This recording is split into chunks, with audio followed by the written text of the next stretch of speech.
This is the Fat Bee Man. I'm out here in my garage and I thought I'd do a little video on this time of the year cleaning up frames. I know it's very elementary, but this is something I do this time of the year, and I'm going to pan over here and show you the pile of frames that I've got to clean. Now all these frames, I've cut the wax out and I left the propolis on.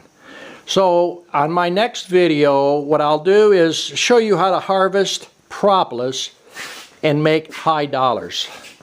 Now I'm going to walk over here and I'm going to get some frames up here, and probably a lot of people will laugh at me, but here's a typical frame that has a little bit of wax moth damage. As you can see, it's not severe, it's kind of minor.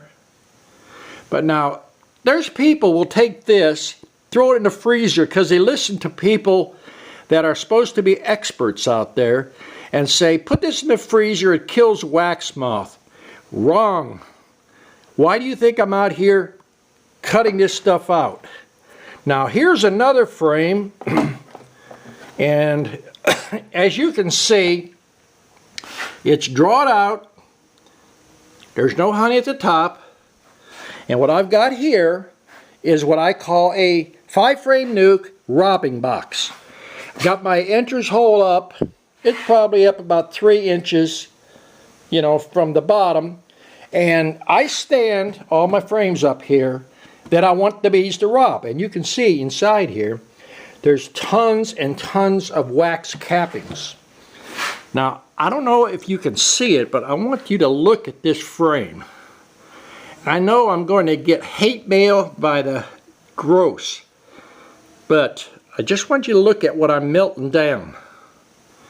And people look at this and say, there's nothing wrong with it. And I don't know if you can spot it. But now, if you look really close, what you want is, just like in the center there, that is, there's one, let me get over there. You see there's a perfect hexagon. That's what you want. Now if you look up towards the top, you see these cells here? These cells are stretched downward. Now people won't tell you that, but I do this for a living. Now this frame here, all the bees are going to do is anything that's stretched out, they're going to either store honey in it or they're going to make a drone. So as you can see, this is not an old comb. It's had about 4, maybe 5 cycles of brood, which is not old. It's a light chocolate color. And the reason I'm melting it down is because of all these stretched cells. This frame has got 80% of stretched cells. And I'm running 4.9 small cell foundation. So what we're doing, I'll show you what we're doing here, is these are starter strips that we start with. I'm putting a starter strip in and see if we can get a good look at it. These are about 1 inch. You can see the size of my finger that. 1 inch starter strip, and replacing everything.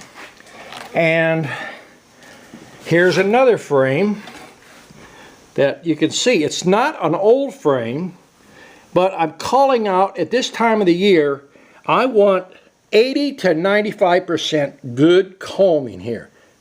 I mean worker cells, not stretch cells.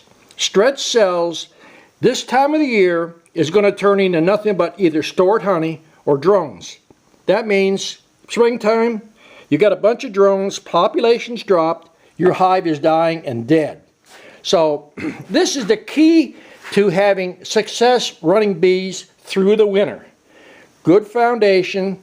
This is the time of the year. We're in September, about the 16th or 17th, I guess. I call out 60 to 80% of all my comb this time of the year. Also, you can probably look up in the pile here. There's some right there. We pulled out a bunch of honey that had honey in it, completely sealed. I cut the comb out and I go back every single spring. with brand new comb. I've done a study where I put new comb in some hives, all new comb foundation, and I went with a lot of people because I got tired of hearing the same old crap. This stuff here is gold, everybody says. Gold, gold. It's the most valuable thing. Put it back in your hive. The bees don't have to build it. Well, what I've found doing my studies, non-bias, you take these 2 frames here, stick it in a hive. If I was going to use it, put that starter strip. That's where the queen's going to go. That's where she's going to lay. So now, if these bees are actually drawing out on the new comb, they're trying to tell you something. This stuff here is going to be, it's a contamination point. People around have gardens. Bees do pick up stuff. It gets embedded into this wax here. So if you change out your wax really on a faithful basis, you're going to have a much healthier hive. And that's one reason we run all these 5-frame boxes. We run them most of the time with 3 frames, 4 frames. The only time they get 5 frames in is when we're ready to sell them. So we're running compact 5-frame boxes going through the winter, much better. Now I have, let me see if I find it here. I guess there it is right here. This is a container right there. You can see it. It's a peanut container. And this is propolis. You can see that. And this is the scrapings off the hive. This is right now valued at about $60 to $70 a pound. That container there is about $100 or plus. And that's #1 propolis. I'm going to try to do a video on that. I've got half a dozen videos I want to shoot, but as you can see in here, I stay so busy. I have students dropping in. I've had people dropping in from out of state. And so I never know what I'm going to do when I wake up. It's a new day, new dawn. Here's my kettle. You can see it is full. And if you look at it closely, you can see this is lighter comb than most people are even using in their hive. So I'm culling out this stuff so that I have much better bees.